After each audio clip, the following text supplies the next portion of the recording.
one-size-fits-all for almost anything in life. So don't settle for a one-size-fits-all setup.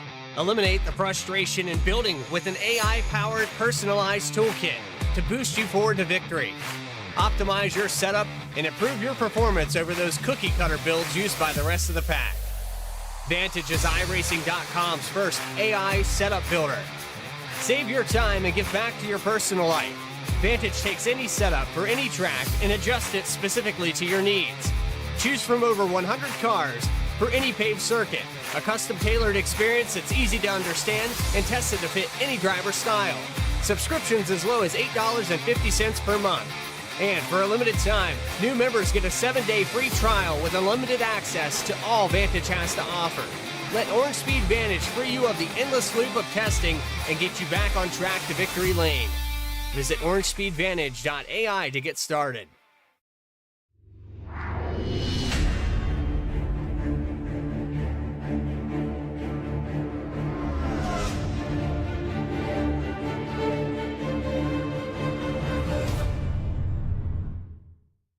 It feels like we achieved something bigger than we originally thought we'd ever do. And now look at it, it's grown huge.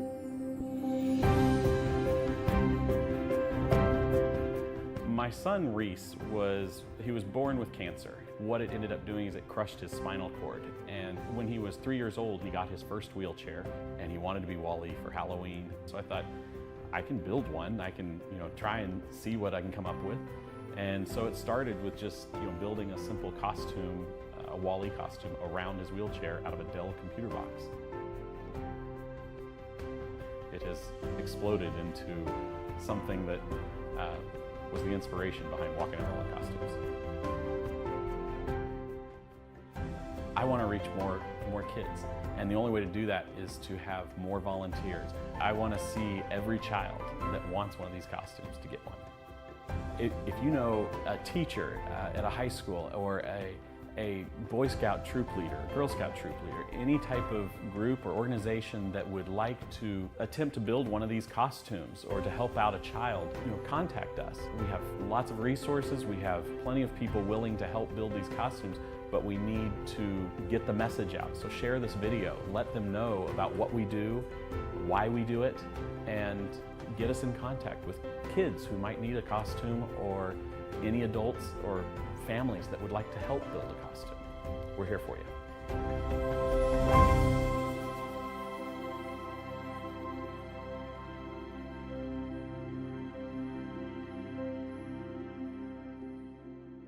Introducing Tractor USA, the best way to buy and sell premium ag and construction equipment. Tractor USA was designed to be straightforward, simple, and affordable with zero commission and live auctions every week. Tractor USA auctions offer the finest selection of pre-owned tractors, combines, and other ag and construction equipment from across the United States and the world. Simply go to tractorusa.com to get started today.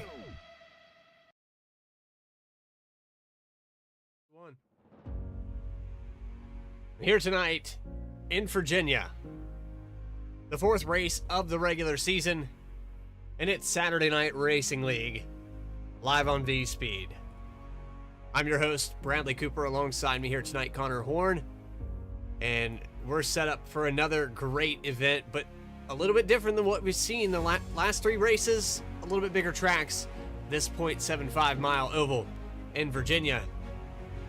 It's going to be a good one, Connor. Yeah, I think it is going to be a good one. Smallest track we've gone to this season, probably the smallest track we'll go to all season long, at least one of them for sure. Had a good race here last season. Bradley, you weren't able to make it to this 3/4 mile track when we raced here in the Gen 4 cars. It came down to fuel, and it ended up being Chad Klinger's only victory of the last season. We come back here again, different car, Xfinity Series car, 14 degrees of banking in the corners. You might see some side-by-side action tonight. But we might see some drivers all the way at the very top of the track with the new oval refresh, maybe changing the way you drive this place. But one thing's for sure, turn 2, sharp exit, always a trouble spot. These drivers got to be very, very careful about that exit. Bring the points up on your screen. Jeff Wright with his 2 wins. Reggie Ortega, the other winner. 2 teammates having a great start to this season. But you see, Ryan Carlisle, how about that? He's been really consistent and kind of silent here through the first 3 races. And I know that Ryan is very good at short tracks, so I'm interested to see how this plays out in the points after this week. Yeah, we'll have to see what he can do tonight. He was in the battle here last season as well, but the strategy for him did not work out.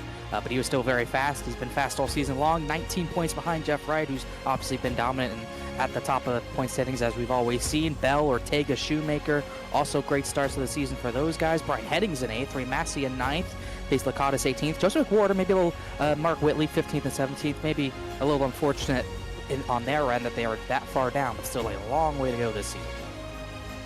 So with that, we're going to take you trackside now, and we're going to get that grid up on your screen.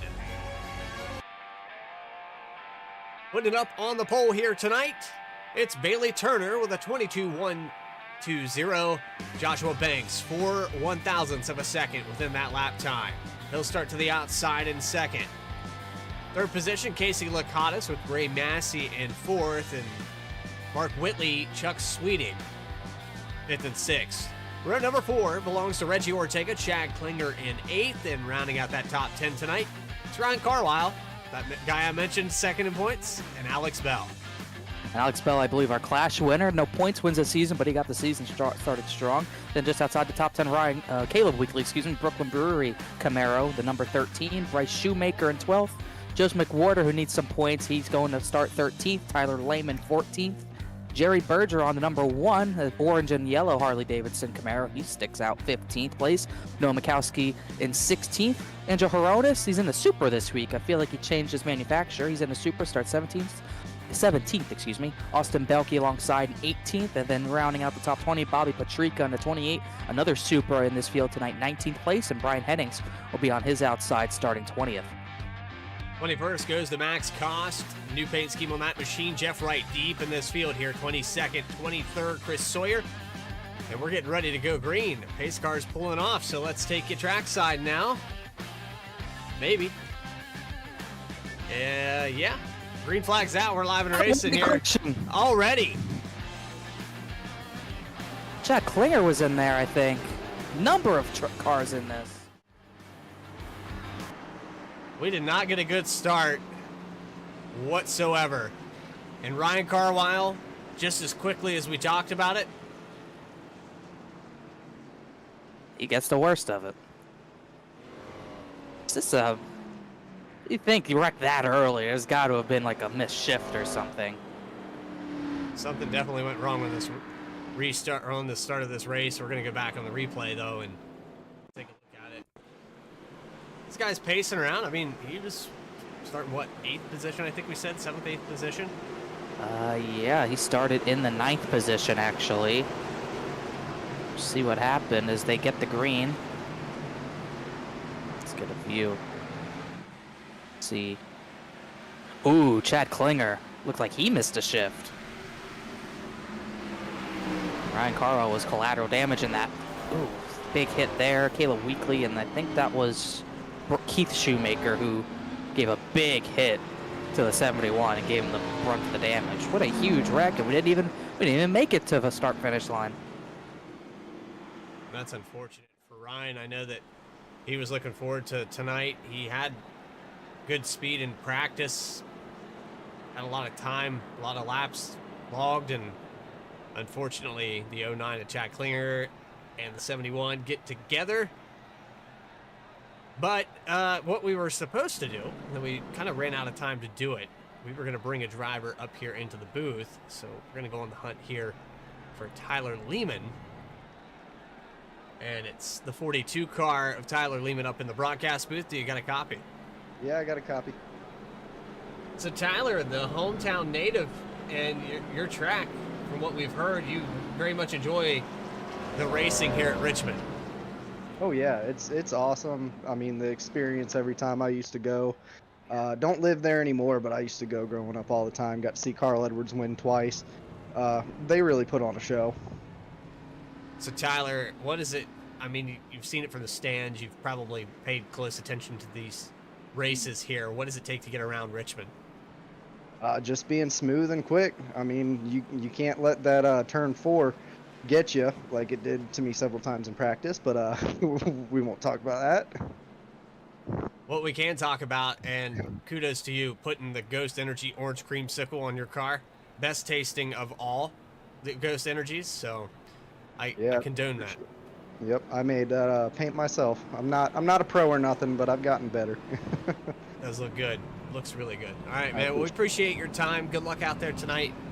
You're going to be up here. Well, it says you're in 10th. I'm thinking the field's still getting sorted out here. I don't see very many cars behind you for you to be in 10th position. Yeah, Not sure that's if what there's it's wave arounds or. Yes, there's wave arounds, a few. All right. Confusing. Some guys came down pit road maybe just to top off, and I don't even know what's happening, but we appreciate your time, Tyler. I appreciate it, guys. It's Tyler Lehman in number 42. So figure this out for me, Connor. We got him in Well, 10th. what happened, the yellow came out before the start-finish line, which means the pace car gets all sorts of glitched out when that happens. So there's a number of cars who got stuck behind the pace car taking wave rounds. Everyone 14th on back, Angel Horonis on back, are having to take waves.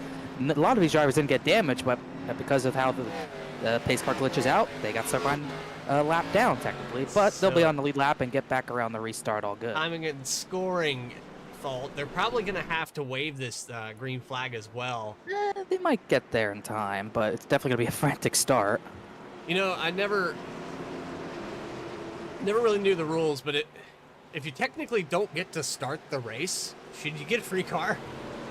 I guess that's not the case because a few drivers out of this race early, but either way, we restart. Those drivers didn't get caught up, but we're going green anyways. Bailey Turner is going to start this race, and cleanly this time into turn number 1 at that.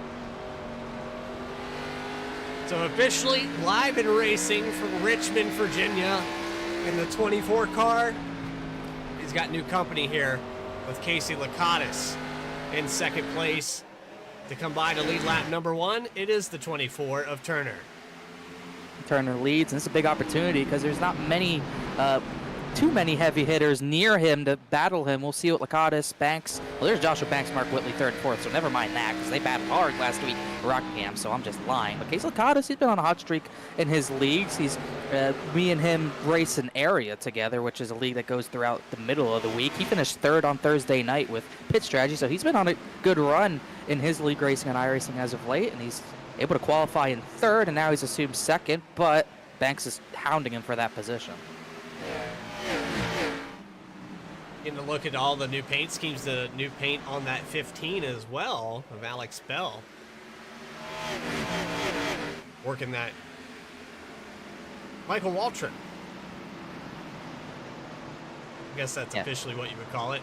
Oh yeah, it's a nice Waltrip throwback too. It looks good, but he's sliding the rear of that thing right now. Maybe it's not handling. Maybe it's handling as well as it did in 2007 because Michael Waltrip missed a lot of races, but Bell not missing this one. Up to 7th, started 10th, avoided the chaos lap number 1 just barely. Well, not even lap number 1, lap 0. But either way, he's kind of on his own, trying to challenge Ray Massey while things have single filed out for the most part. The earliest battle on the track is for 10th, Bryce Shoemaker, getting passed by Angelo Horonis.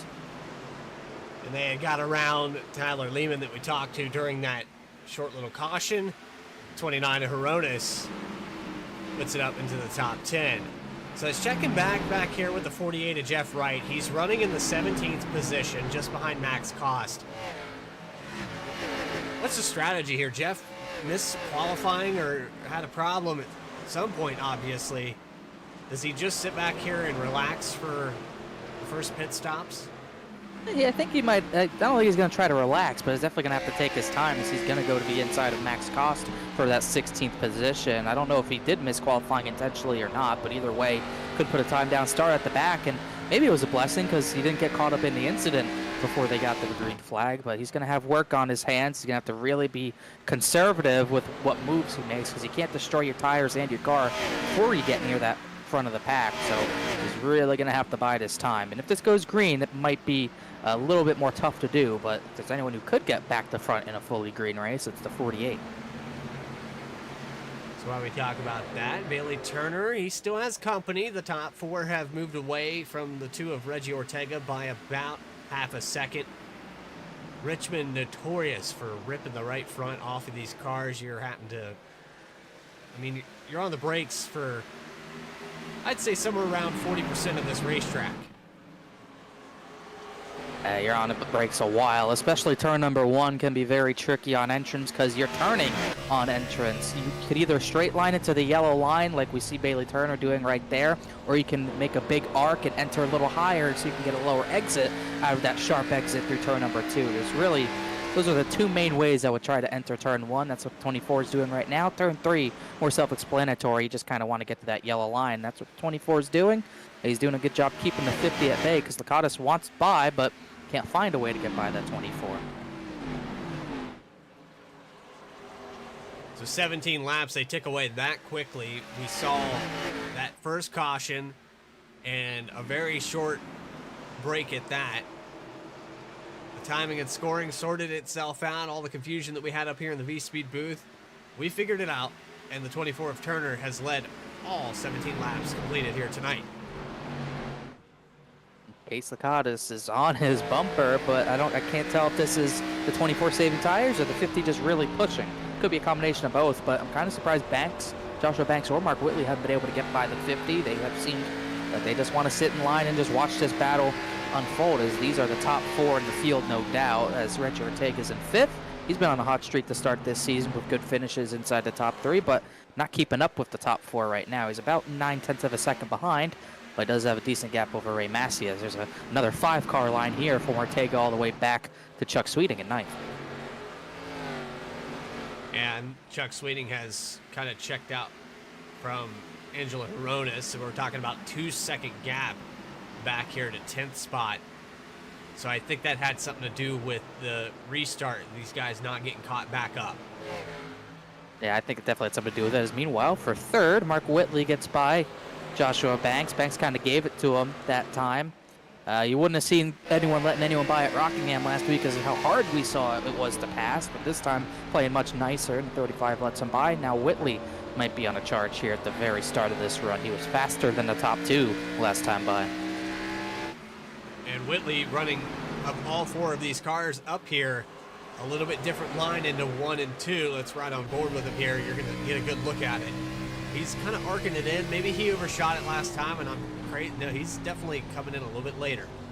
That's what we're talking about. That's really the other way you would enter turn 1. You get that high entrance, so maybe you lose a little on entrance, but you're able to turn it to the yellow line on the exit, so you can have a much more straight exit, which increases your speed and maybe helps the tire wear on the exit a little bit. Might hurt your tires more on the entrance, but I think it's definitely a preferred line here as far as entering turn 1. I think it is the faster line. And he's making it work right now. Once again, he was pretty fast. The top 3 were all over each other. Really, the top 4 were only separated in time by maybe 7/8 1,000ths of a second that time. They're all 4 of them are really even right now. And we saw that in qualifying as well. It was just a couple thousandths that separated the pole for the 35, but he has fallen off a little bit here. And the 77 of Whitley, remember at Rockingham, it was those 2 drivers, 3rd and 4th position. Jeff Wright, I mean, that was the race. All 3 of those guys had a chance to win that race. And it was incredible because they were almost the only 3 on the lead lap. I mean, they were checked out, but it doesn't. I think it's just because how hard it was to really master that Rockingham. It raced differently than I've ever seen it, with the top line being so dominant, and just they were gone. They almost lapped the entire field. I don't think you're going to see that tonight, but these 2 and Jeff Wright as well, who's I think up to 13th now. All 3 of those guys still very fast, but not able to really get away from everyone right now. They're all pretty stacked up. As a matter of fact, Joshua Banks has been losing ground to the top 3, while Jeff Wright's still trying to get through the field, battling Noah Mikowski. Noah Mikowski, 10th in points. He's another guy that kind of we've been sleeping on when we talk about him, but I watched him at BTDY, was what he could do there. He's one of the toughest people to pass. I've raced with him in the short track series here at SNR, and what a pain in the ass it is to get by the 03 sometimes. Doing something right if you're calling someone to get called a pain in the ass. He's doing a good job right now because Jeff Wright can't get by him either, as he's tried every lane, every line. How next to possible, just can't keep the nose down and get by this 03. Mikowski able to keep 12th, and he's gaining on Tyler Lehman and Angela Hironis a little bit while that goes on. Angelo Horonis actually being reeled back in by the 42 car for the top 10. You see him down to the inside. He's one of the drivers driving that kind of center onto the yellow line on the entrance of 1, but there's the drive off. Horonis has a little bit better. Really wide here in 3 and 4. Horonis did that on his own. He doesn't have a car to his inside. Interesting line there for the 29. There's a few interesting lines. I think Alex Bell and Reggie Ortega just made contact for the 5th position as they're side by side. We're getting to the point about 30 laps in. Now we're starting to see some big battles happen as Jeff Wright almost forced a 3 wide there. That was close, but he backed out of it just at the last moment as Mikowski's going to get by this 42 of Lehman. I think Jeff Wright will go to the outside to try to just gang up. It's kind of what can happen at Richmond as it can a lot of other tracks. The bottom is a good line if you're on your own, but if you're trying to pass someone, you go to the bottom and can't make that pass, you're going to have a number of drivers trying to line up and get by you, and that's exactly what's going to happen to Lehman here. 48 is going to go by. You might see Bryce Shoemaker as well, and Jerry Bergeron, who's at the very tail end of his battle as Mikowski just forced it to be outside of Horonis. The 29 starting to struggle big time as well. And how about that 03? He held off Jeff Wright for 3-4 attempts and now finds himself into the top 10 before Jeff Wright does.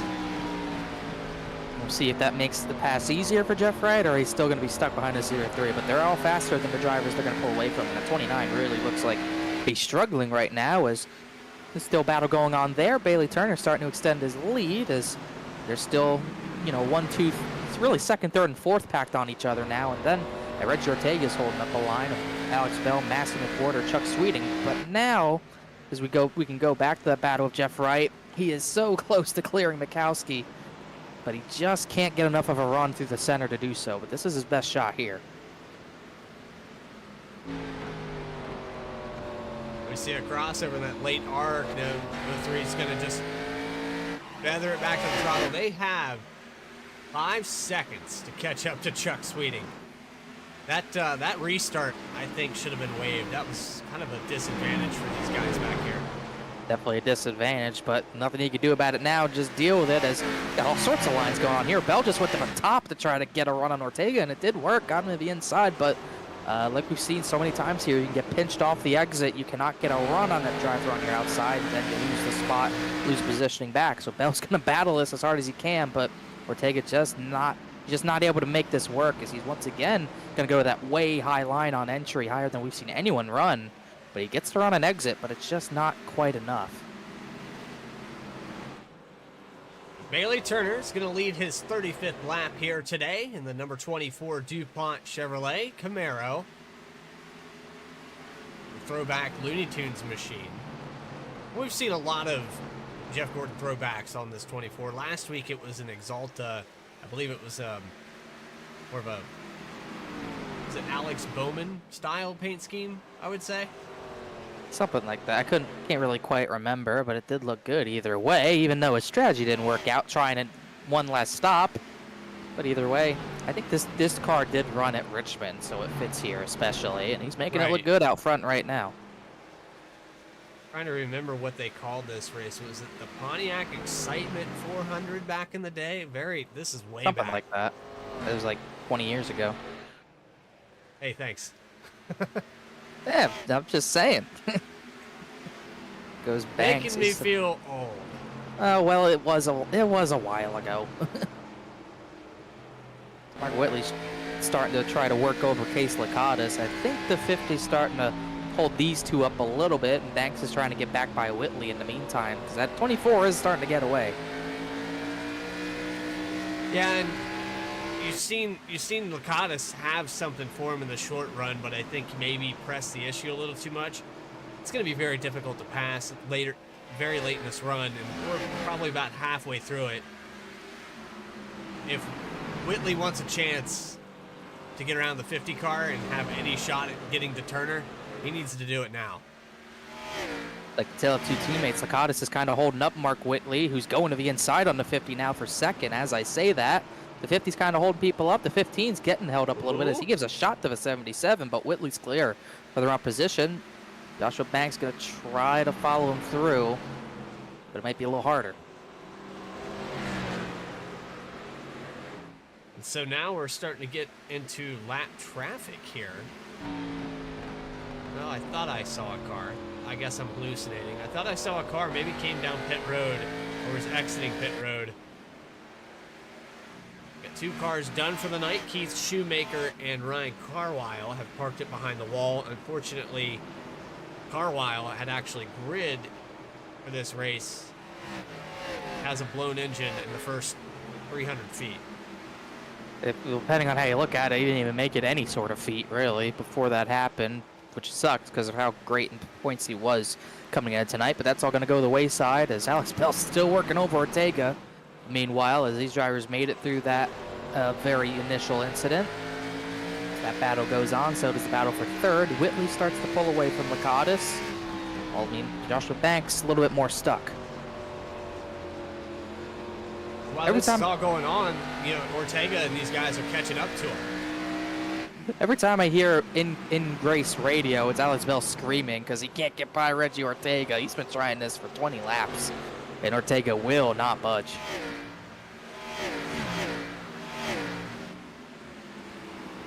Is it a frustration scream, or is it him asking him to just let him by? Because I know... A little bit of both, I think. Yeah? I think he's frustrated that he hasn't let him by, but you know, you race for this. We're off to a race, but so Ortega's trying to keep track position because it's another track that's pretty important. So yeah, Ortega's going to battle this for all he can.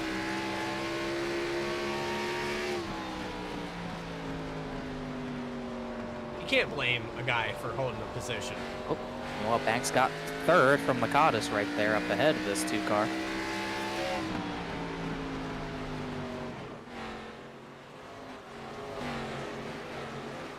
Bailey Turner 1.4 seconds ahead of Whitley, even though Whitley is able to get around the 50 and now Banks gets around. We haven't really seen anyone challenge this 24 car since the beginning of this race. Connor, what is it going to take here? Do you think pit road is really the only strategy you have? Or is it going to come down to these guys maybe just saving stuff and pushing at the end? I think at this rate, the way he's getting away, and doesn't seem like anyone's able to match his times. So I'll say that Joshua Banks did go a little faster last time by, but I think if this goes green to the end, you're going to have to do something different from what Bailey Turner does. Either going a little longer to get fresher tires or short pitting just to get the track position. You're going to have to do one of those things if this continues the way it's going. Otherwise, if you can't do that and are willing to do that, you might just need to hope for a caution because that 24 is still out to a healthy lead. Alex Bell just said over the radio, he bets the broadcast is having fun watching this. I am. Yeah. He's been trying to pass for 30 laps and can't. He gets this run, but he gets to the inside of Ortega. He can just never complete it. Wonder if he's willing to put the bumper to him, but I think he would have done that by now. You wonder if his tires are going to be gone by this, the longer this goes on. I think he needs to get Clint Boyer on the team there. Spin out, bring a caution out. Get this field re-racked. Don't spin someone out. That did happen here, if I believe correctly. Yes, it did. That was this track. Much bigger stakes. As we had, it looked like Chris Sawyer, 14 car, brought it down. He's retired from this race. No contact with anything, but figuring it was time to hand in the steering wheel. So that's our 3rd retirement of this race. Only 1 driver's a lap down currently. That's Chad Klinger after he was involved in that lap 1 wreck. Actually caused it due to the missed shift. He's 4 laps down. Back out on the racetrack, though, and trying to salvage the day. We're watching a little bit of a battle here between Caleb Weekly, Brian Hennings. They were going back and forth when I clicked on this. Now Max Kost getting passed on the inside. That's the 89 of Austin Bulkey. Belkey trying to battle for that position. Battle up ahead for 7th. Joseph McWhorter's gotten up to Ray Massey, trying to get that position away. As these two grow further apart, these two go side by side. 73 McWhorter actually backed that up a lot more than I thought he would, and Massey's going to get a good run off of 2. That allows the 23 car to get to 7th. McWhorter's not done yet, though. It looks like he had a good run out of 3 and 4. I think it's going to be enough to make a move once again this time. So he's going to try to get that run out of 2 that he's seen Alex Bell been trying on the 2 this entire run. but he will not have enough to look to the inside as these guys are still ways ahead. But Jeff Wright, he has been gaining on that pack. He's up to 10th, and he has been running the top 9 down.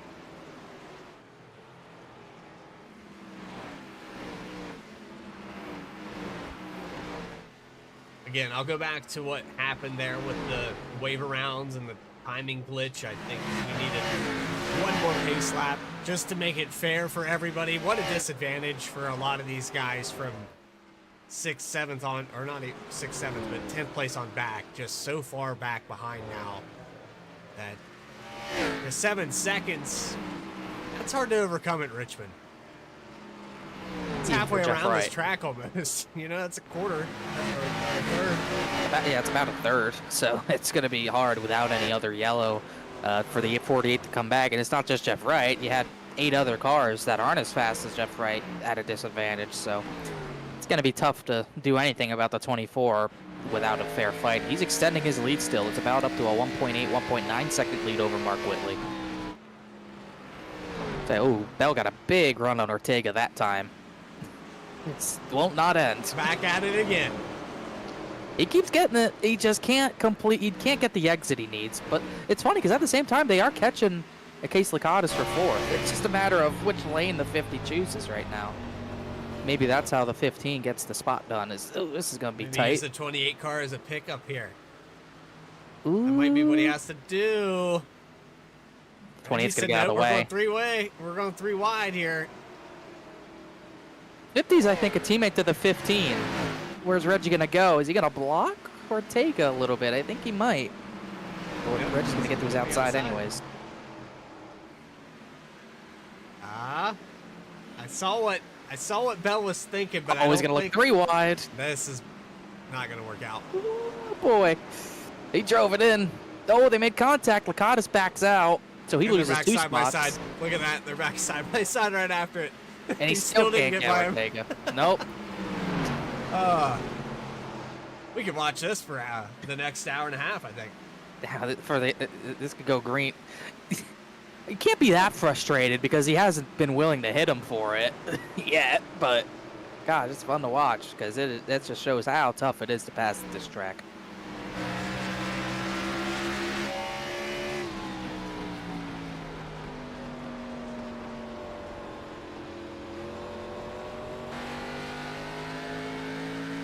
Ooh, Reggie Ortega just called on the radio that he said he's pitting. Well, there And you they go. will. And Lacadas as well. This is yeah, it looks like we're Good job, definitely not gonna Alex make Bell. You got by him. Yeah. As we didn't really talk about the fuel window, but even with the short, even if this was 100% fuel cell, which it's not, you can't make it to 90, which would have been halfway. So we're going to see people splitting it up even thirds. Probably pit now at 60 and then at 120. See if anyone else. Looks like Bailey Turner, he's going to stay out another lap. So will Whitley, but looks like Bell, Massey, a few others are going to make this trip down pit lane. 35 of Joshua Banks has hit his pit stall. He was running in that top 3 before he came down pit road. Reggie Ortega up there in the top 10. Down and away for the 2 and the 35. Looks like McWhorter is out as well.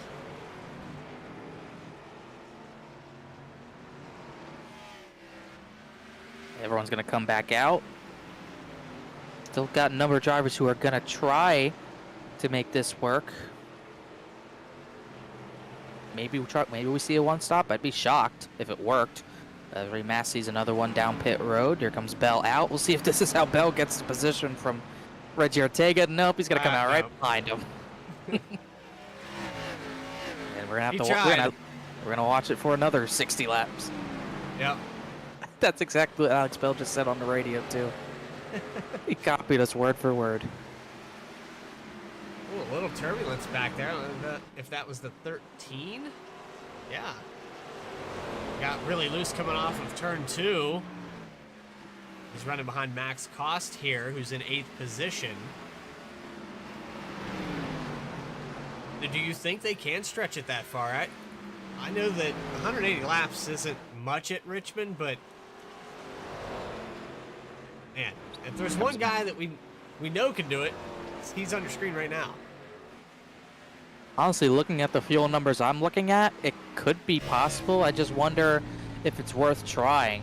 We saw the one last pit stop not work last week at Rockingham, but I think the fall-off was just so extreme. Maybe that was the reason why. I'm looking at Bailey Turner's times right now. He's running in about the 23.8 region. His fastest lap at the beginning of this race was 22.3. So at this point, the fall-off's about a second and a half. He's still got 25 laps to go before his pit stop if he wants to make it the halfway. So I don't know. It doesn't seem like that much fall off, but I got to think fresh tires are going to be, the drivers who did pit are going to be in a decent spot right now. Looks like Mark Whitley's going to try this same strategy, but he's not gaining on the 24. He's still 2.1 back. Well, and taking into an account that Turner's deal didn't work out, like you said, with the fall off, but he also wasn't up front. He was kind of deep in the field to begin with when that strategy started to play out, and now Turner with a almost 2.5 second lead can kind of afford to take this gamble. Because even if everyone has to do 3 stops or 2 stops, I don't think that anyone's going to make it further than Turner. He's kind of been the mastermind behind if it's possible or not. And it's not a bad situation either, because if a yellow comes out, it doesn't really hurt his strategy, because he's got a lot of drivers a lap down right now. That'll change in the next 20 laps. These drivers, Bergeron on back, really Banks on back, the guys on new tires will get their laps back. But if it were to come out right after they pit, Bailey Turner would still be in a good spot. Oh, and the 13 here in Weekly, he was a little low exiting that corner, and the 35 cut him a break. He has much fresher tires than Caleb Weekly right now. He's going to make quick work of the 13 car here. Meanwhile, the battle that never ends, still ongoing as they catch up to Austin Belke. Another attempt at using car as a pick. Is it going to work this time? I think it might work this time. Oh, the whole fight back on the outside. Nope, that's the closest he's been, and he still can't make it work. Belke's still keep holding his own as well. I believe he's on fresh tires as well, but a lap down. Back to single file. And the 2 car knows that the 15 wants by him, so he's kind of working this to his advantage.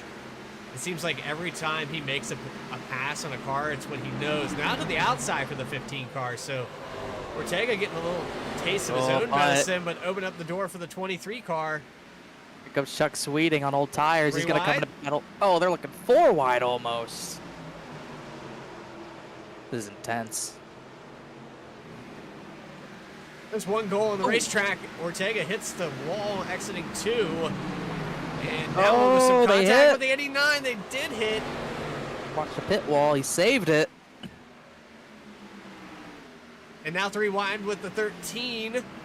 And Hennings in front. Oh boy, a pinch down.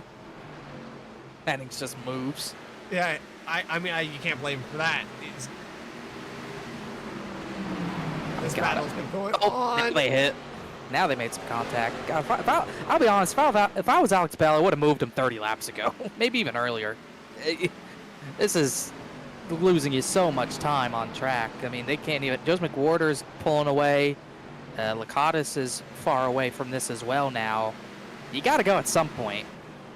I think you got to make it known. You got to start giving the 2 some taps saying, hey, man, it's been going on long enough. I've cut you too many breaks.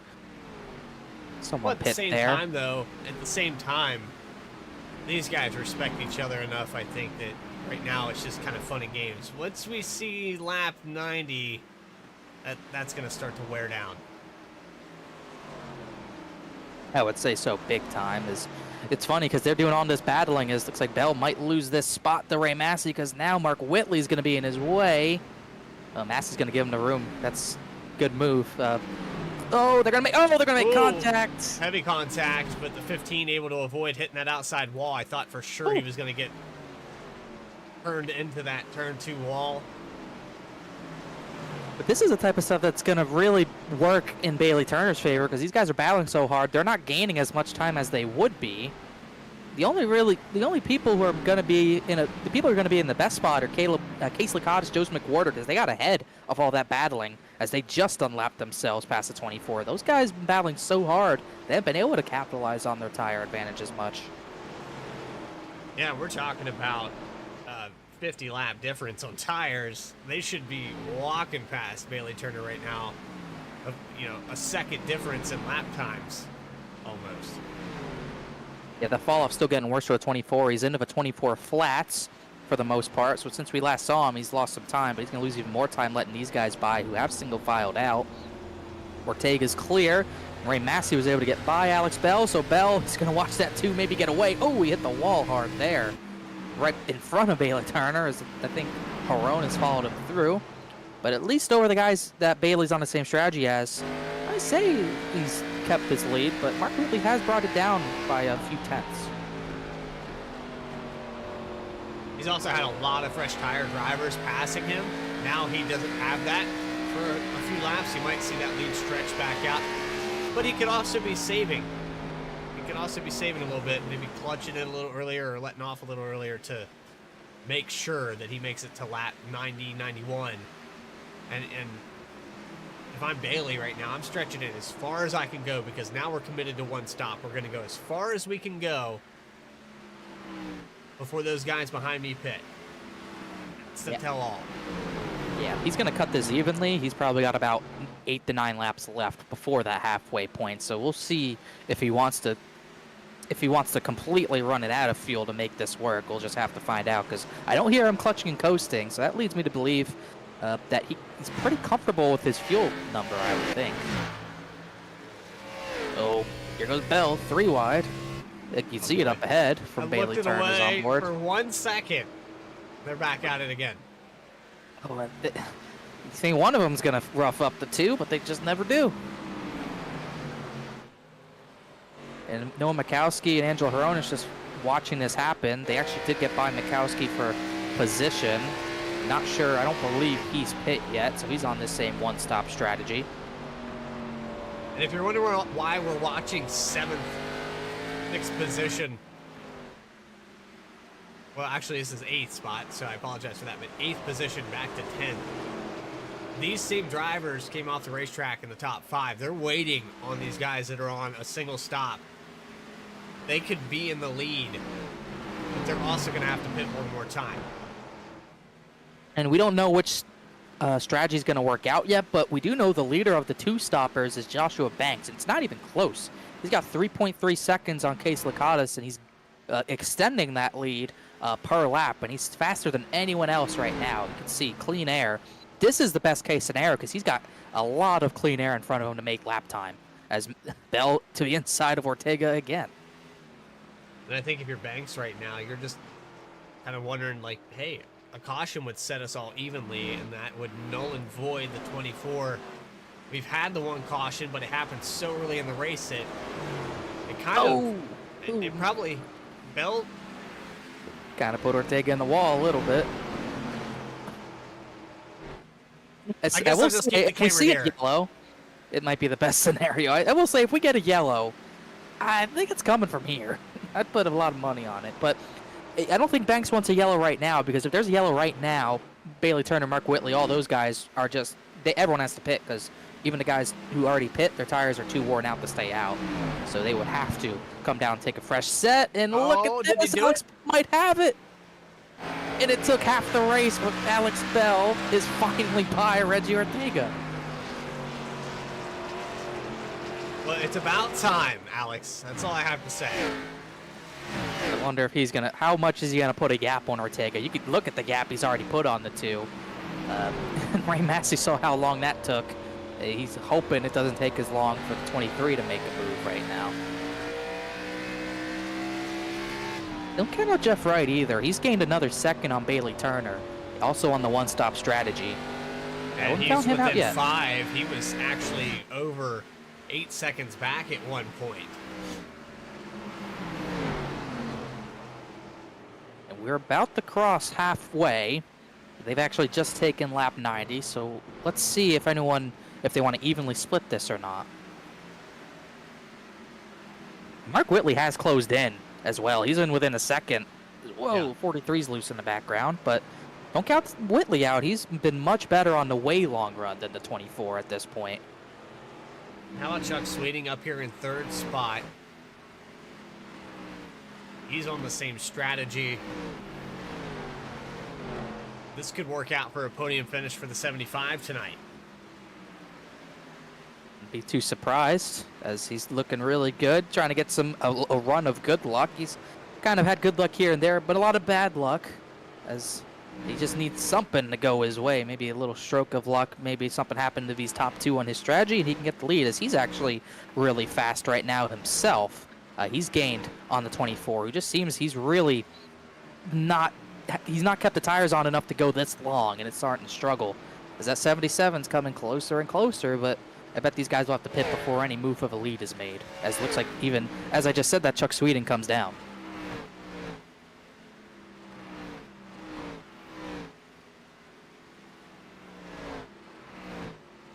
So they go about 3 laps past the halfway point. I would look to see Turner and Whitley very soon down pit road. I wonder if Turner's stretching this out as far as he possibly can go, so he has tires to just, I mean, he showed that he could drive away in the short run. I think so, and just get the freshest tires to the end as long as this does go green. Wouldn't be surprised if that's what he's doing one bit. I don't hate the strategy. I think Chuck Sweeting, that was just a move to try to get closer to these two, really. As we'll see if that works or not. Still no call from them if whether they're pitting or not. They'll go yet another lap. And not to brag, but I have beat Chuck Sweeting on this exact type of strategy. So maybe, just maybe, it'll work out for him. It's a little bit earlier than these front two. It's going to make up a lot of time. You'll probably get the lead, just a matter of whether or not he can hold Bailey Turner off. That's the other side. And Mark Whitley. You got to drive perfectly for the remaining laps of this race. Pray there's no cautions. And here at Richmond, and with all the lap cars and guys racing, you know, you've got Reggie Ortega and Alex Bell still within a second or two of each other. Bell's checking out now. Yeah, he has pulled away quite considerable. 9/10 here. Here comes Whitley. He's going to get the jump on Bailey Turner.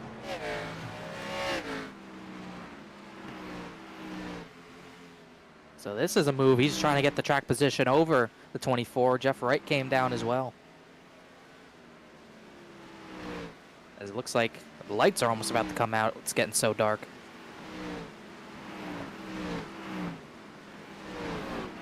Here comes Bailey. Bailey just came down to respond. And that will give the lead to Joshua Banks on the 2-stop. There he goes by. So no mistakes can be made here. That's the important thing for Bailey. You don't want to miss your stall. You don't want to get a speeding penalty. That'll just end it. Oh, Mikowski, same strategy. He comes down. I don't believe we have anyone else left even on track that's doing this strategy. No one in the top 10 at least, as Caleb Weekly, I think, might have been the last one, and they just came down the pit. So now Joshua Banks with a 6-second lead over Case Lakatos. He's really in the driver's seat as far as the 2-stoppers are concerned. So it's really going to be, we're going to be looking at the 35 and then also looking at the 75, 24, 77. That's where the race is right now. 75 car, I don't know exactly what happened here. But as it cycles out, he only got second over, well, actually, I take that back. He got, my timing of scoring is broken because they're being scored as a lap down. So he's 2 seconds ahead of Mark Whitley, about 3 ahead of Bailey Turner. He did show speed in the long run. And Joshua Banks, we know, is kind of in the strategy where he's going to have to pit again very late in this run. Likely the next 20 laps or so is when those 2-stoppers are going to come in for their final stop. I mean, right now he's got the lead. Does he stay out as long as he can? Hope there's a caution. He's 24 car's about to unlap himself here. Does he come in? I don't know. What would you do, Connor? I think I just got to stick it out. I don't think waiting for a yellow is the right decision because we've just gone pretty much 100 laps green at this point. So I don't think this is the type of race you want to bet on a yellow. So probably just split it evenly in thirds, pit at 120, and call it a race. And pack up the pit box and get ready for next week at Michigan. That's what I would do, and I think that's what he's going to have to do. That goes for everyone else on this strategy. Lakatos, McWhorter, Bell. Speaking of those, McWhorter and Bell, that battle's starting to heat up because Alex Bell, once he passed Ortega, he pulled away. He's caught the 73 a little bit, but the 73's also caught Case Lakatos. This is for position. All these guys on the same strategy. So up here in the top 5, a lot of double pitters for the night. You saw Alex Bell battle with Reggie Ortega for quite a lot of laps. They're still within a second of each other. And a little bit of a checkup here for the 15. As he's trying to sort out where he's going to go by if he can get the pass on McWhorter. 105 laps complete here tonight at Richmond. If you guys are enjoying tonight's broadcast, we're going to take a quick commercial break here live on V-Speed. And we'll be back right after this.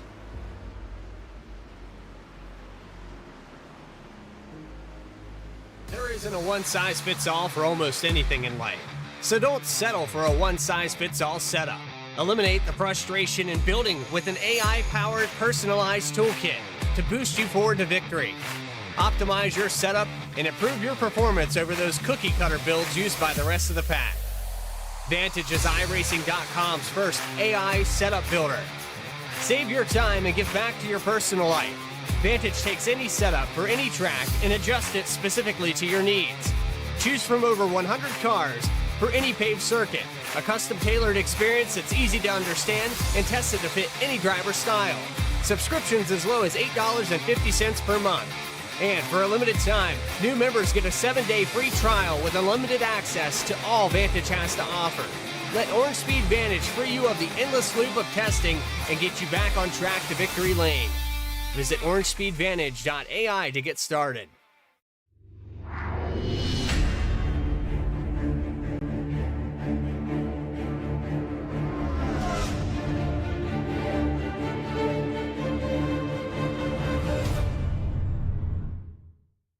It feels like we achieved something bigger than we originally thought we'd ever do. And now look at it, it's grown huge.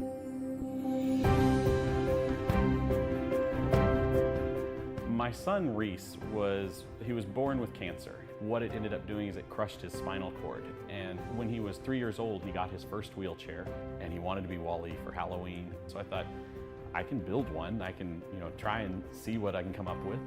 And so it started with just, building a simple costume, a Wall-E costume around his wheelchair out of a Dell computer box. It has exploded into something that was the inspiration behind Walking Everyone costumes. I want to reach more kids, and the only way to do that is to have more volunteers. I want to see every child that wants one of these costumes to get one.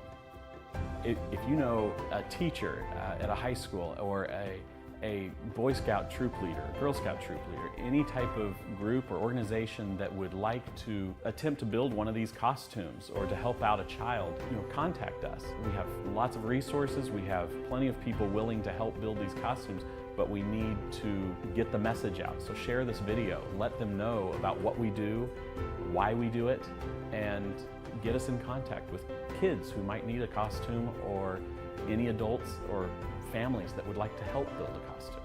We're here for you.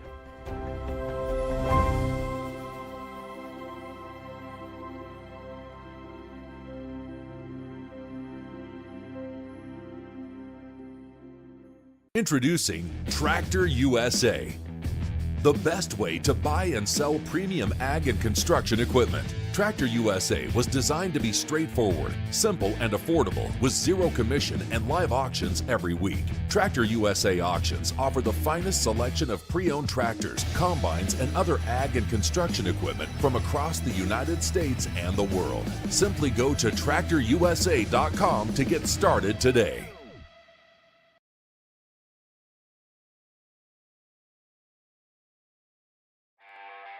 Back here live at Richmond, Joshua Banks has led the last 18 laps. The most laps led here tonight go to the 24 of Bailey Turner.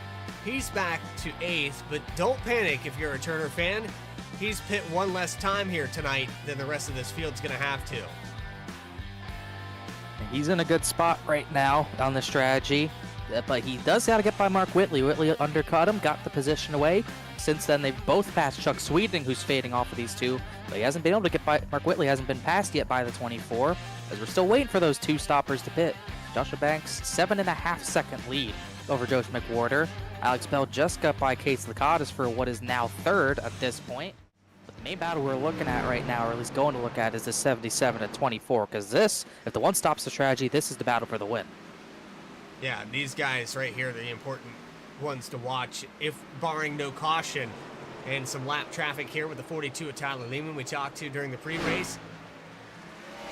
Caution on lap 1, actually not even on lap 1, it was lap 0. The pace car hadn't even gotten out of the way. So that's the only incident we've really had tonight. It's been clean and green since. Yeah, very clean and green and very spread out as of that. As you can see, we've only had one caution. We've had the same amount of lead changes because Bailey Turner led the first 96 laps as Ray Massey, one of the first two stoppers to get that final stop, pits from 6th. But yeah, Bailey Turner led the first 96 laps of this race. And then the other strategy of Joshua Banks took over, who's led ever since. And we are still waiting on those guys to pit, as we're just about at that point where you would split it evenly into even thirds. If you pit lap 60, you'd pit lap 120, and that's the lap Joshua Banks is working over quite now. Just now, excuse me. As Alex Bell also comes down. So Banks Here comes staying Banks. in, here he comes. Oh, I was wondering about that. A little bad on the entry there. That was maybe... That's aggressive. Yeah. I think he thought that entering the apron, entering 3 was faster. I'm just not sure if that's the fastest pit entrance here, but I don't really know because most of my leagues never get a green flag stop at Richmond, so this is great to see right now. There you go, yeah.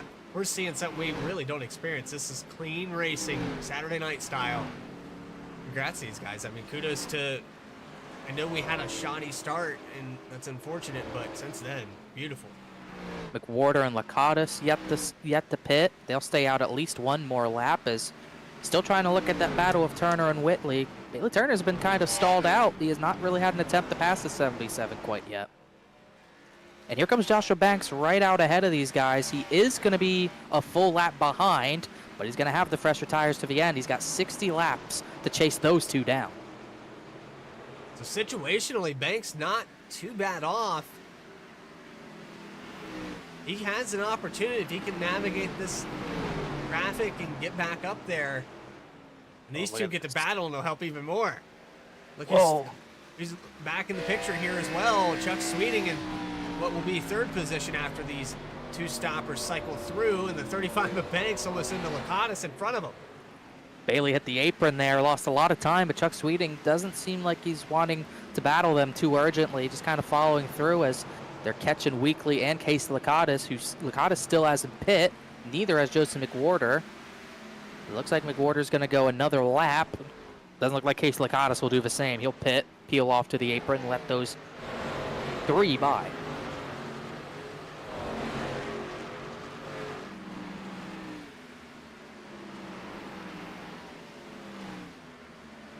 So McWhorter stays out a couple more. He's now going to be letting the 35 car by to unlap himself. And this is probably about the time that 73 wants to come down, because he's going to be battling with that car in just a minute. I would say so for sure. Whitley's about to get held up. Caleb Weekly not budging over the Mark Whitley machine right now, as it's letting Bailey Turner get a little bit closer at this point. So it's really the battle that we got to look at for now. Just see, well, then we'll see if the 35 can make up the time. We'll see it on the left side of the screen. That 18-second gap will come down, but will come down in time. We're side by side. The 63 of Koss goes by on the outside. Whoa, that was tight. Big time to the inside. He's impatient, wants to go. doesn't want Bailey to have a shot at the bumper, but Bailey took a swipe a little bit. Gonna look to the inside. Big dive. He chopped his nose a little bit there to keep and protect that inside, not let him get the run. 13 car, now the 23 of Ray Massey going to throw his towel into here and separate these two. Out. Oh, he hits her back bumper. But it's going to work out for Whitley because Bailey couldn't take advantage and lost some time in that process. And Chuck Sweeting just quietly sitting back here like, okay, one of these guys is going to hurt each other, and I'll be here to capitalize when it happens. Exactly what he's waiting for right now. Just kind of wait for them to come together. I don't think Bailey's going to appreciate getting chopped off by Whitley like that. I got to say that Joshua Banks already cut, since I last checked, 3.5 seconds out of that gap. But as it always does, those tires will even out a little bit. Don't count out Jeff Wright quite yet. He's gotten a little closer. He's 3 seconds behind that battle for what is now the lead as every two-stoppers pit. Mark Whitley's he's assumed the lead for the first time tonight. It's really the top 4 we're watching right now on this one-stop strategy. We know they can make it on fuel. They've already done the laps in the first half, right? So we're confident on that. There's Bell going down to the apron for a moment there. I think it's a matter of, can Joshua Banks, Ray Massey, one of these two drivers, work their way back up here with the tire advantage before they even out? Yeah, we'll have to see. Ray Massey is a ways behind Joshua Banks by about almost 7.5 seconds. So I'm not even sure if anyone can catch this 35 on who's on his strategy. This is really Joshua Banks versus those top 4 in front of him at this point. That is the battle we're watching.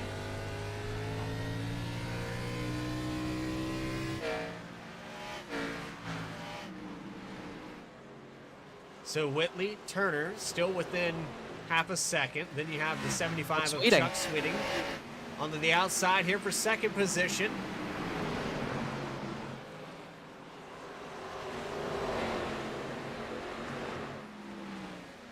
So Connor, as we watch this race progress, the dominant car in the first half, not so dominant now with the situation.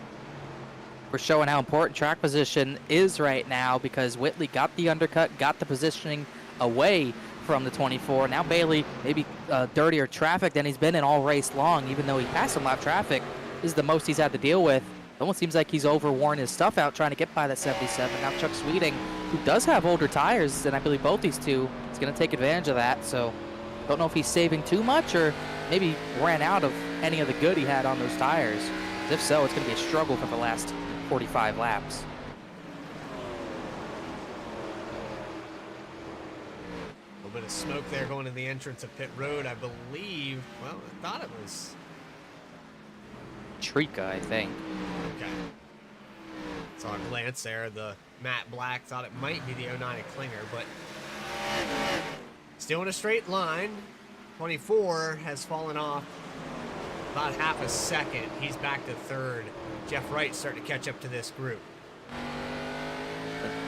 Jeff Wright has been catching, but he's going to catch them before Banks catches all of them. He's within about 9 seconds at this point already. That time has came down a lot in the last 10 laps. There's Banks exiting turn 2 now. That's really just a blink of an eye in the amount of time we have left. Over 40 laps to go. Plenty of time here for Banks. Tell you what, Chuck Sweeting gained a lot of time last time on Mark Whitley. He's on the bumper, but 24 couldn't get it done. Chuck Sweeting, he's probably going to have to get this pass done soon because you don't want to battle him too hard and lose yourself so much time that Banks gets there too early. But it might not matter. And the race that kind of got away from Whitley. He hits the wall. Banks battles with him. Ultimately, Jeff Wright comes out on top with the defensive strategy. Let those guys kind of work their way closer and closer and then turned it on for the last 20 laps. These kind of the same names that we saw at the last race at Rockingham back up here at the front. Just with the replacement of Bailey Turner kind of putting his nose in there. It's Jeff Wright. Sweeting as well. Yeah, Sweeting as well, because Jeff He's been on the defensive ever since the restart because of how far behind he was because of the wave around deal. But he's gained off. Honestly, if 48, if he was able to restart at the front, he might be leading right now because he has been so fast. That gap to Bailey Turner at one point was 8 seconds. Now he's within a second and a half on the same strategy. What we expect from Jeff Wright. He's class of the field almost every time we race, and tonight's no different, but didn't really get a fair shot as Sweeting's looking inside of Whitley. You could see that from Jeff Wright's point of view, just not able to make an attempt to pass quite yet. And now a little bit of clean air, so this does give Turner a chance to get his bearings straight again. Maybe a little off with having to navigate that traffic. He's 8/10 back, but that last time by, he's within a tenth of a second of these guys. Maybe able to nurse the car back. He's still got plenty of time to do that. Yeah, he's got the time, but he's going to have to really be very patient if he wants to make this work, and he might have to get close at the right time as well. He's got to be in position, I would say. He's got to get himself in a better position to be able to capitalize on what might happen, as these two are close to battling, but Chuck Sweeting just can't get to the inside or outside of Whitley quite yet. Not too many other battles going on track either. Case Lacadas is trying to work over Reggie Ortega for 9th, but not quite close enough to make any sort of move quite yet.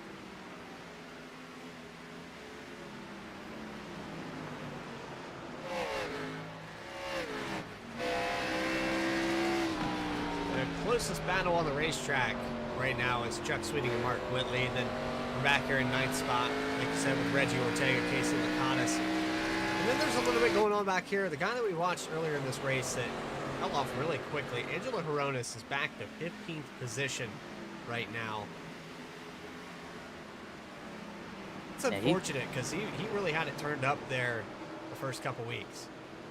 Yeah, he did have a good run. He had a good qualifying run, but just never had the tires in a good spot. He wore them off way earlier than anyone else tonight, and he's not been able to really recover. He's 2 down now. He's the second driver 2 laps down, but plenty of drivers 1 down, as Angelo's just going to let, I believe, Shoemaker by here. It's been a struggle tonight. Richmond, just not a track he's gotten accustomed to, I suppose. We have 10 cars on the lead lap. Reggie Ortega to the outside now. Casey Lacadas for the 9th spot. This Lacadas going to the inside, actually. He got under him into turn 1. Little bit fresher tires on the 50, but that's what Reggie's done all night. Hit the wall here. Yeah, someone hit the wall. Who was that? He had a spin? We had a spin down the backstretch here. Oh, it was Tyler Lehman. Lehman was the one who crashed, I think, but it did not trigger a yellow. Ooh, him and Belkey come together. Ow, and that does not bring out a caution, so we stay green. That is exactly what I think Whitley and Sweeting would have wanted to see, because it prevents Joshua Banks from getting there.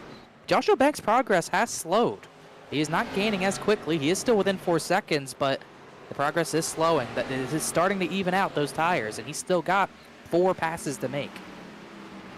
He'll have about 30 laps to go. Last time by, about 3.5 tenths of a second faster. But you remember when it was, 8 tenths of a second? So yeah, like I said, it's evened out, and the battle for the lead about to amplify. So we start to run out of time. Chuck Sweeting wants to get around Whitley. He might have to use the bumper.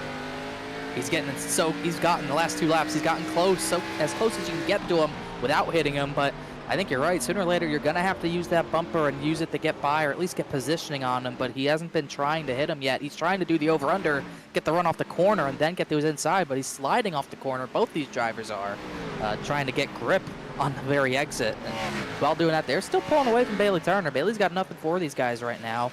Jeff Wright's not up there quite yet.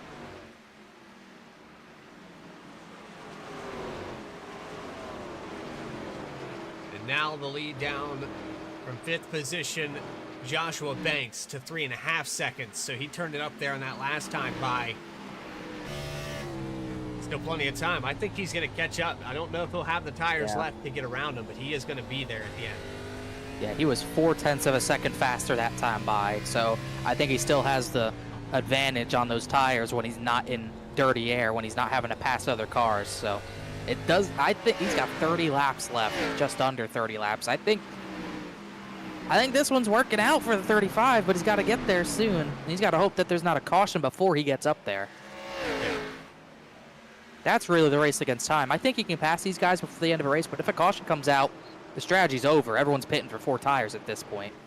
Yeah. I would agree with that 100%. Looks like Sweeting falling off a little bit here. Not as aggressive as he was earlier in the run.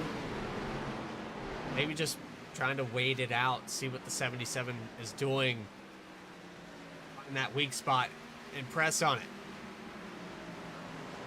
The weak spot is the left rear quarter panel, I would say. Yeah. But he's not willing to use it. But he's got to run. He's not willing to really make a dive. He doesn't really want to make a dive. I don't think he wants to risk wrecking the 77. It's not how he drives.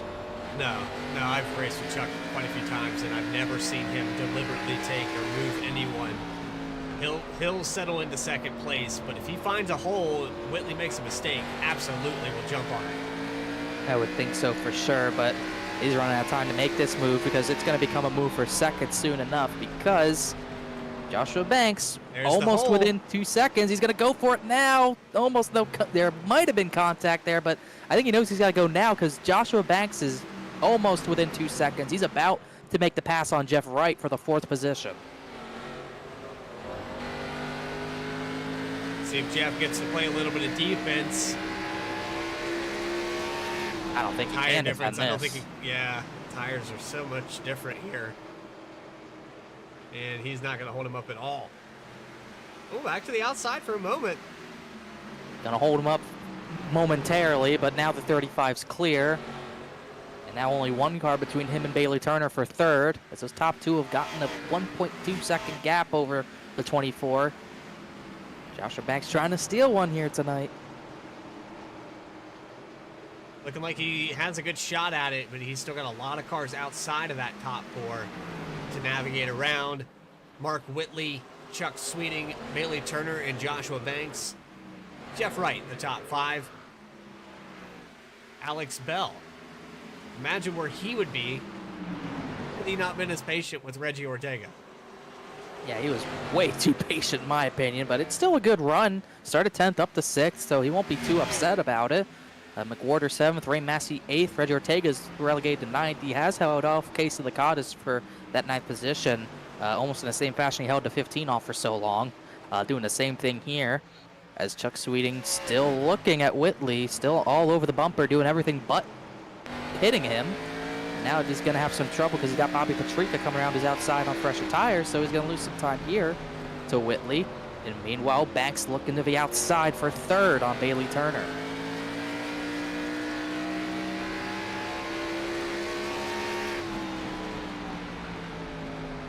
Goes, you see it on the back bumper cam of the leader. He just slides right in front of the 24. Turner gave him a bit of a shot there, but 35's clear, and here he comes.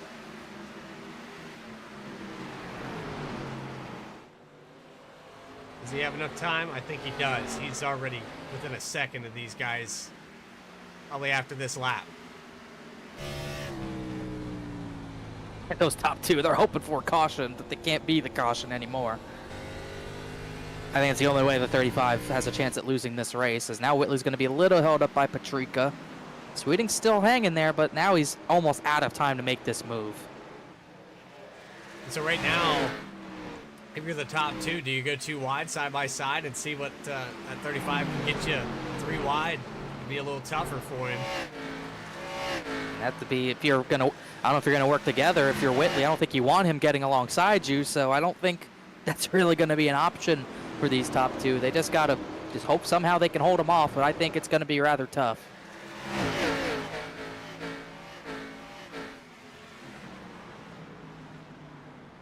He is still about 3 to 4 tenths faster as Sweeting, excuse me, really drove it in, but still not laying the bumper to the 77.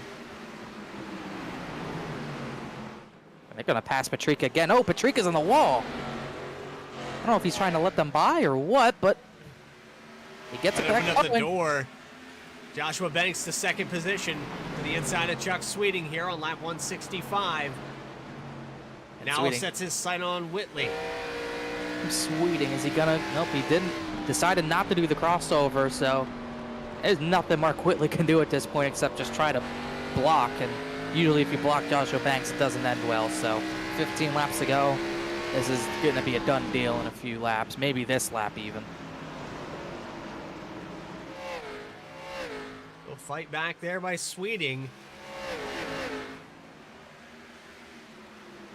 Not going to be enough, though, and Joshua Banks, biding his time, I think he knows he has the tires. He just has to find the place to do it. Can be a little patient here, but not too patient. You don't want to risk that yellow coming out, trapping you second, and everyone taking a fresh set. So I wouldn't be too patient. You got to get this position as soon as possible, just in case. How hard can Mark Whitley realistically fight him for this? Here we go. For their fourth lead change of the day, Joshua Banks goes to the inside of Mark Whitley and off of turn 2. He has a nose over him down the backstretch. Fight back on the outside by the 77. But those fresher tires prevail, and now it's back to a battle for second. Yeah, Whitley just couldn't pinch him down with the tires, then couldn't get the run off to respond. And that's all Joshua Banks is going to need at this point. So into the sunset here in Richmond, Virginia. Coming up on 10 laps to go. Joshua Banks, who's led 25 laps, did a double stop. And yet again for Bailey Turner and some of these other guys here tonight, a single stop race just isn't enough to win the battle. Joshua Banks played the strategy well. And really, of all the 2-stop cars, the only one that found his way back into the top 5. Yeah, that's what really paid off. All those guys, we saw them battling, Alex Bell, Reggie Ortega, we saw them battle for so long. That could have very well been the difference because Joshua Banks was able to pull away from those guys, and he had no resistance getting back up to the one-stoppers. So that was a huge point in this race. Side by side in front of him. I don't know if Banks will catch this group. Looking like he might here before the end of the race, but they're side by side for the moment. That's Max Cost and Brian Hennings. They sort it out. Now officially 10 to go here for the 35 car. I'd say about 9 laps to go at this point. Just crossed 9 to go as Mark Whitley is all over the place right now, but he's still able to hold off at 75. Chuck Sweeting just has not been able to get by him, as that battle is only for second, as they're already over 1 second behind the 35 of Joshua Banks. I was a little bit behind there.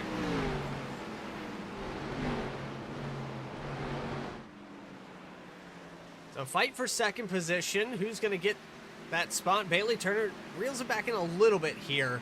But they were also navigating that 43 car. Bryce Shoemaker.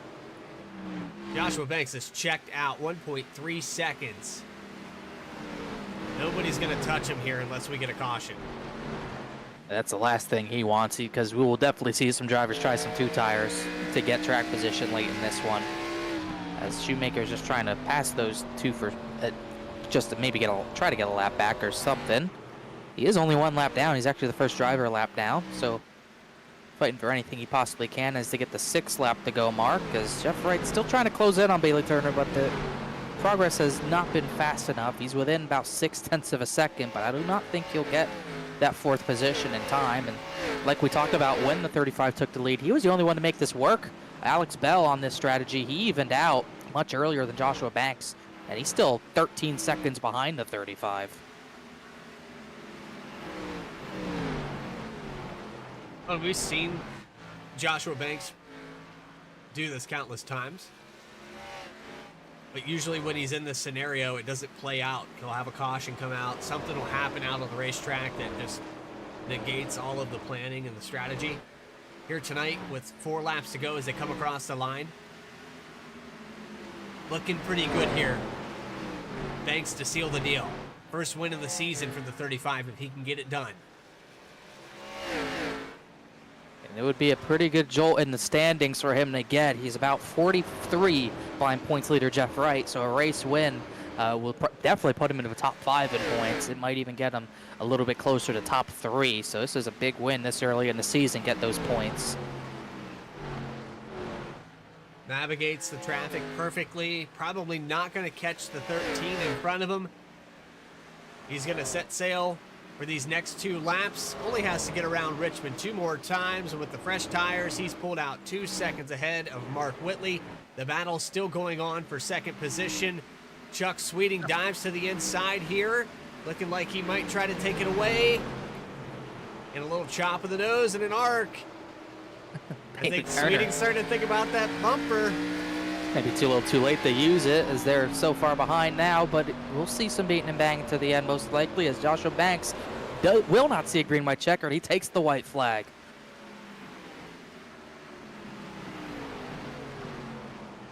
So officially here for the 35 car. Nothing in his wake. Has a bunch of traffic behind him.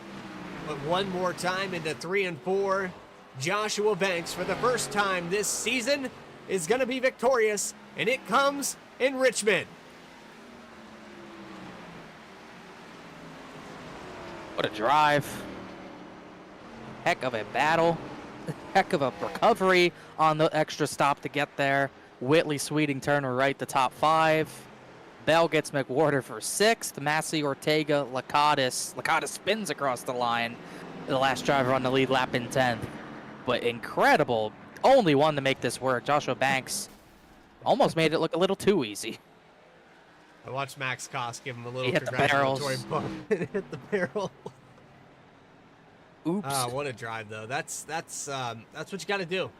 You got to outwit these guys. Sometimes your driving style or your talent, your times are so even that it really comes down to just outwitting the drivers around you.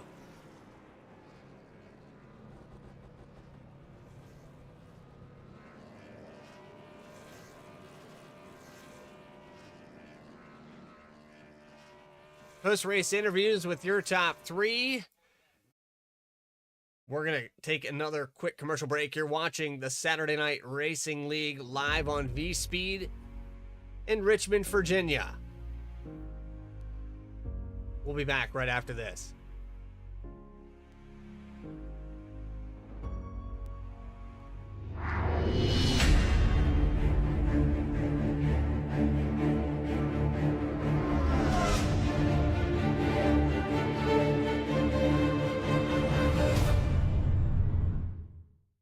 It feels like we achieved something bigger than we originally thought we'd ever do. And now look at it, it's grown huge.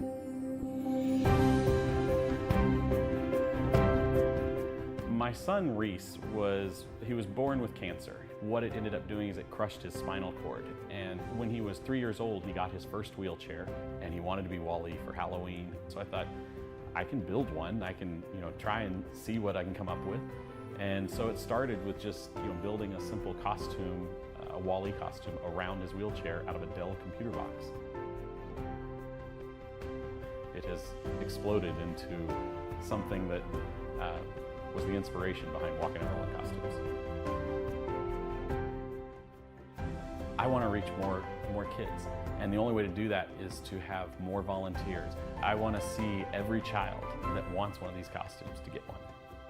If you know a teacher at a high school or a Boy Scout troop leader, Girl Scout troop leader, any type of group or organization that would like to attempt to build one of these costumes or to help out a child, contact us. We have lots of resources. We have plenty of people willing to help build these costumes, but we need to get the message out. So share this video, let them know about what we do, why we do it, and get us in contact with kids who might need a costume or any adults or families that would like to help build a costume. We're here for you.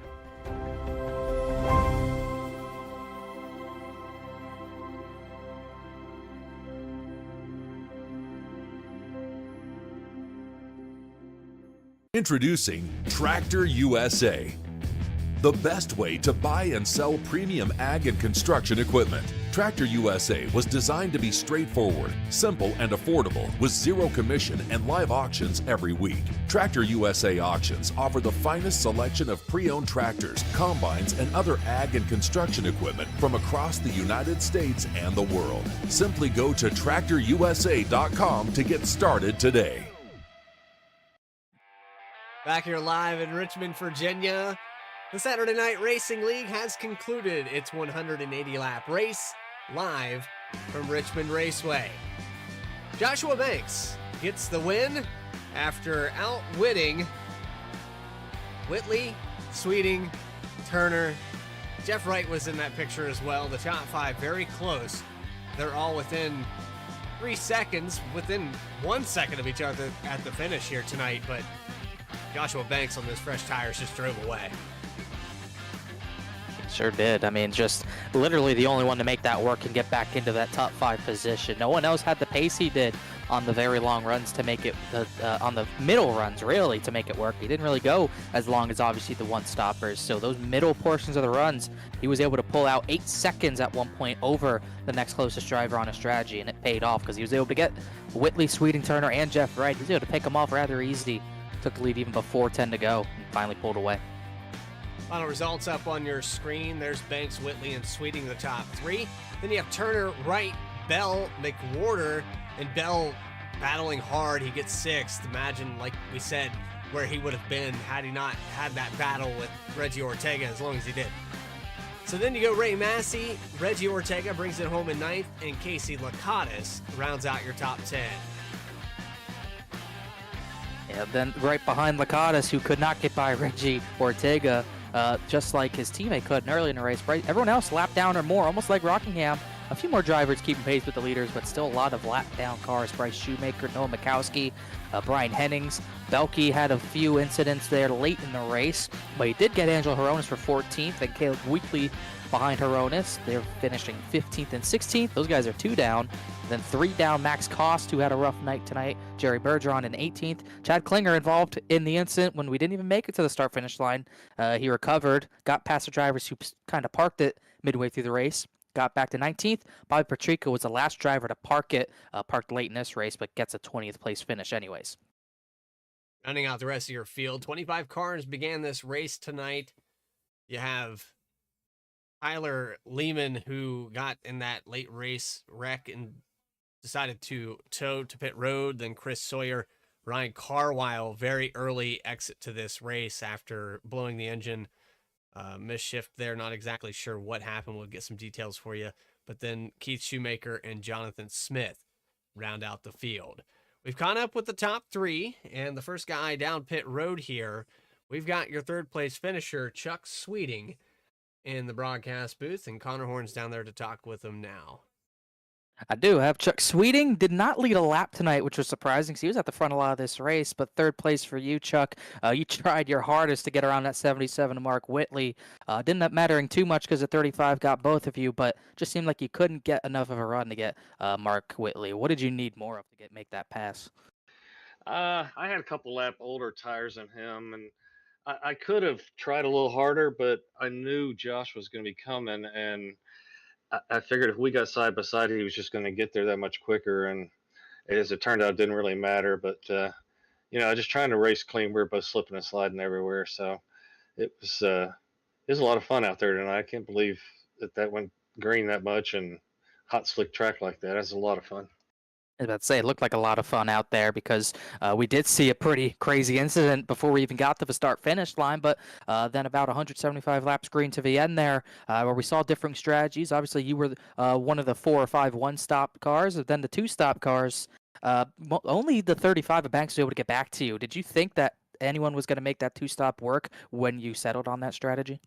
I didn't, and then when so many of them did it, I thought, well, maybe I'm wrong. Maybe I'm not figuring this out right. But I had my plan, and I just stuck to it, and it worked out because I had been running about 8th or 9th before that, I think, and then ended up 3rd, so it was a net gain for me.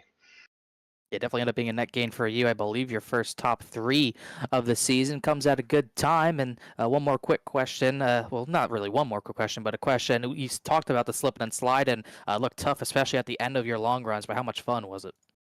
It was a lot of fun. The car to me was really tight, especially on exit. And then when the tires got good and hot, then it wanted to snap loose on you on exit. So you're kind of fighting both tight and loose the whole way. But yeah, if it had been a little bit freer overall, I think I would have been a little bit more comfortable. But it's a good set and good weather. It's good, just a good race overall. So it looked like a good race from our point of view. Third place, your second top 5 of the season, actually. Anyone you want to thank? I just want to thank the sponsors and the admins with the league, Some Racer Hub, and you guys up here in the booth for the hard work you put in, and just appreciate all the work that everybody does. I know it's a lot to put one of these things on, and just want them to know I appreciate it and have fun week in and week out with these guys. Chuck Sweeting, third straight finish inside the top 6. Congrats, Chuck. Thanks for talking to us. All right, thanks. You guys have a good night. Yes, sir. You too. And all right, we're going to skip right over as we getting through these top 3. Chuck Sweeting, great finish for him. Like we said, third top 6 of the season in a row for him. And Bradley Cooper, meanwhile, is downstairs with our runner-up tonight. He led 42 laps. It was Mark Whitley, and Bradley Cooper's down there with him.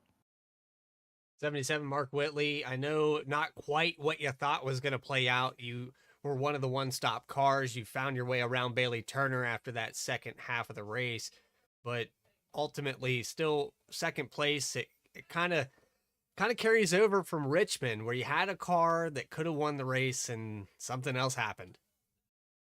Yeah, I was telling him the waiting area.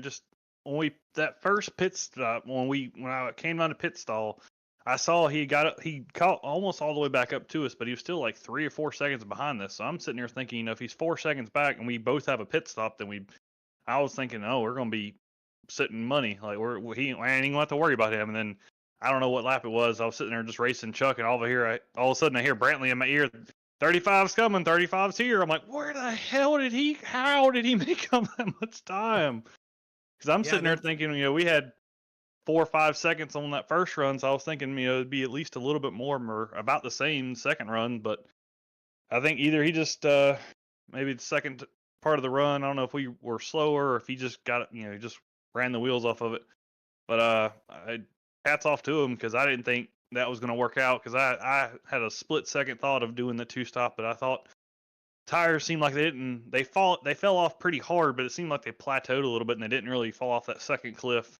So I was really thinking, just make it a one-stop race and call it good. But sometimes you can just overcome the odds, and I think the one-stop was the better strategy even now, but he was just fast enough to make the 2-stop work, and hats off to him. And coming up one spot short. I guess one better than last week, so maybe next week we can get one better than this.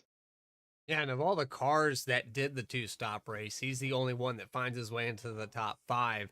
You have over 9 seconds to the closest car that did that 2-stop, so I think you're pretty sound with your logic there as far as pitting one time.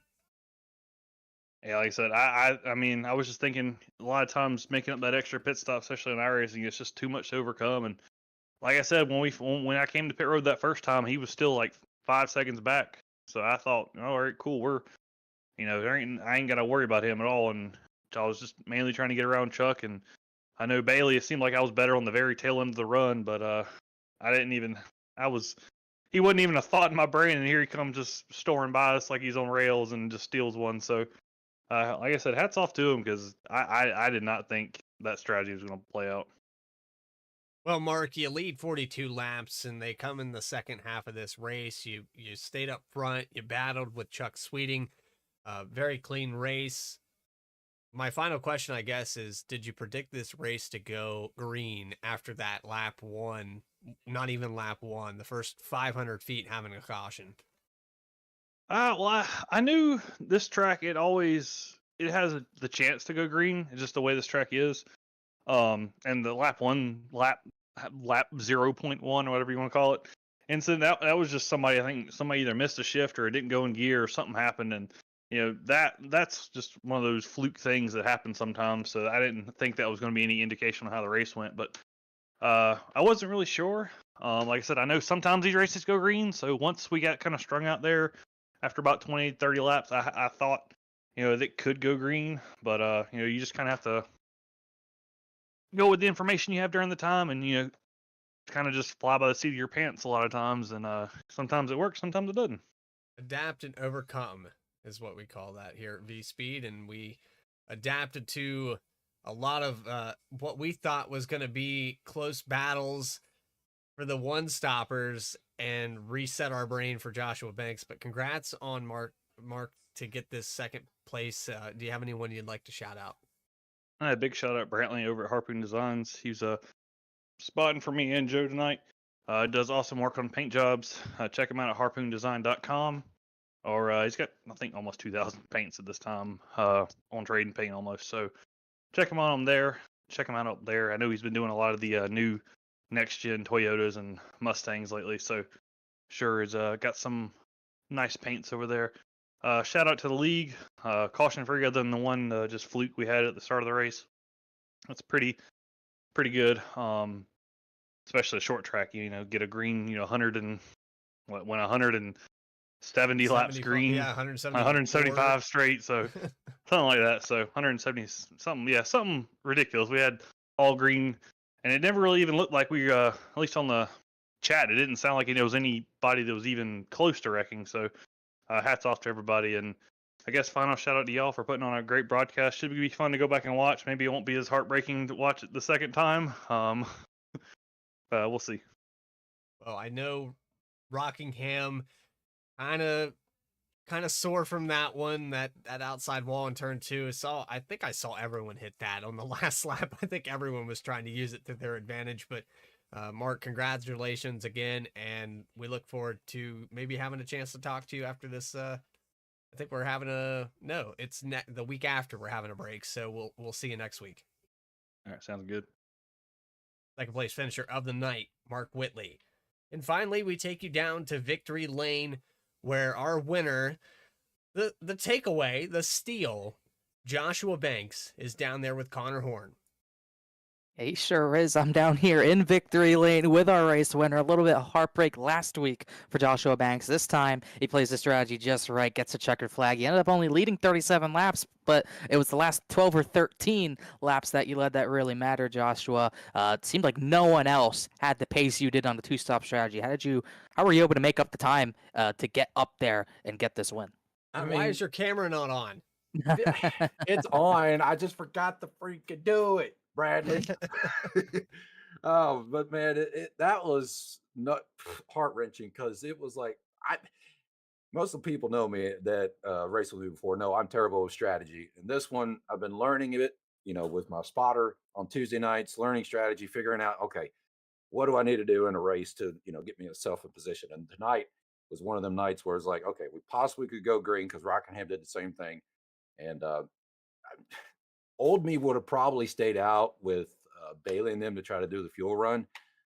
But I thought to myself, I was like, okay, I'm going to sit down. I'm going to think about it. I was talking over with my teammates, and we were like, okay, we're going to do the two-stop strat. And I couldn't believe it, because near the end, because the first run we were doing good, and only got to Jeff. And I didn't get to Jeff close enough. I think I got maybe a second or two behind him. So I was like, okay, maybe the second run will do better. But I just had to stick with it, obviously. So we pitted, and then we just hammered down, figured out a line that was working and not burning up my right front, because that would have not made this happen if I didn't figure that out. So got a line that was working, and just kept pushing the car as best I could without, killing it. And it worked. And here we are in Victory Lane talking to you guys, and it's huge, man. I'm like, it's really, really cool.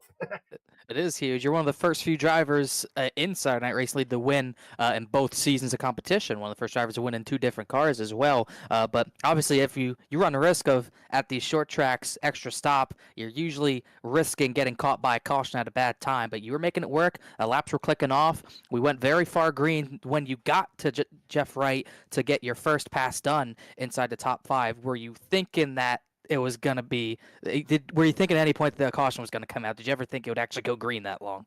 Well, I will be honest. We had some scares. We had one guy, I heard Bell come over the radio, and he goes, "Oh, we got a spinner," but he left. And it was a hard stop moment, because that strategy was just working. I can see it working. And then when he calls that out with like, I don't know, it was like 20 or 30 to go, it was like, oh crap, man.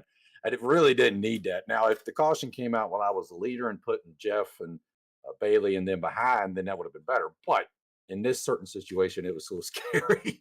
But once we got up to the front, got to Jeff, I felt better, but yet nerve wracking because I didn't want to make a mistake. And but just luckily, everybody kept it straight. We kept it clean, and we ran this whole thing green again. Now, granted, we had that incident at the start, but other than that, we've had two good green flag racing, and it's been awesome. And at a 3/4 mile track at that, thankfully you were ahead of that lap 1, or not even lap 0 incident, whatever you want to call it. Didn't affect you, but it did make some strategy happen for you. You get the win. Your first of the season. Anyone you want to shout out? I got a shout out. This is really cool. So on the car is AB Motorsports. It's Antron Brown. I personally asked him if I could put his team name on my car for racing, and that was back when I raced BTDY when we ran the Xfinity car, and didn't win anything out of that. So I felt kind of deflated because I couldn't go back to him showing him, okay, we got to win with this car. But with him on the car now, Expo's coming up for the Matco Tools thing, and he's going to be down there. And I'm excited to show him this car and this similar scheme to what he used to run on his old drag car in Victory Lane. It's going to be really cool. So shout out to him and AB Motorsports. It's going to be really, really cool to show him that. And shout out to you guys up in the booth for doing a great job with the broadcast. I'm excited to see how y'all's reactions are to this, because honestly, I was surprised myself with the strategy. So I'm excited to see y'all's. Shout out to the guys, the league, doing an awesome job with it, getting people in here and racing clean and doing good. And shout out to them. And then I'm going to shout out my Twitch channel, Banksy the iRacer. I got this VOD up there so you can watch back. What's funny though, Bradley, I'm kind of glad the camera didn't turn on because it completely fell and all you could see was my bottom of my shirt the last, I don't know how many laps. So you would have been just seeing something. So something. But it would have been something. I don't know what. It wouldn't have been pretty, but it would have been something. Victory but anyway, is what we'll call it. We'll definitely call it victory. As you get Rockingham Redemption, you do it at Richmond, led 37 laps and got there just at the end. Congratulations, Joshua. We'll see you next week. All right, buddy. Appreciate it. Yes, sir. Race winner here tonight. Connor, I tell you what, I would have been, if you would have told me that all we would have had was a little slip up there at the start of this race, it could have went entirely green.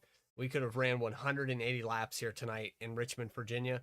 And if you would have told me that at the start of this race, you know there's always one guy that makes a mistake and something happens. I would have called you a liar.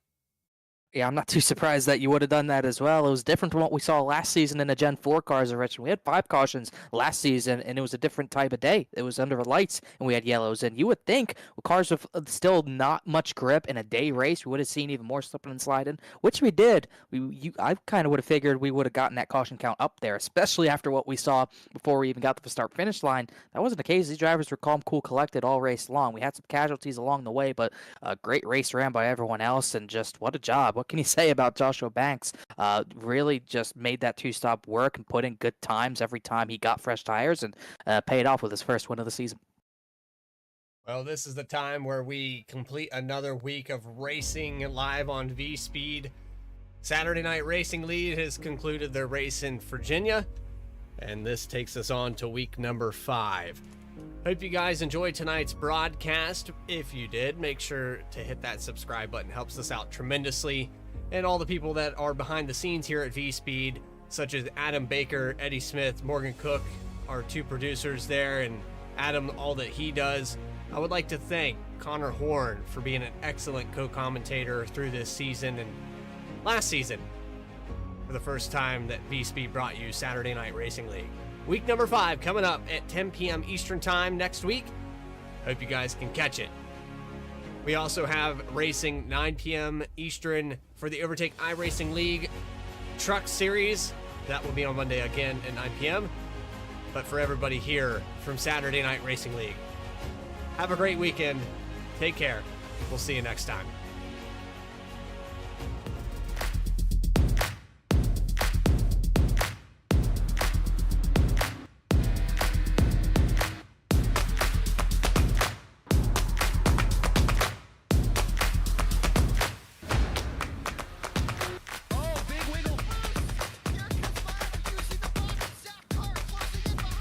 And here comes Milo, big run out of 4. He's going to be there. Tristan Martin's there. Cannot count out to 37. Oh!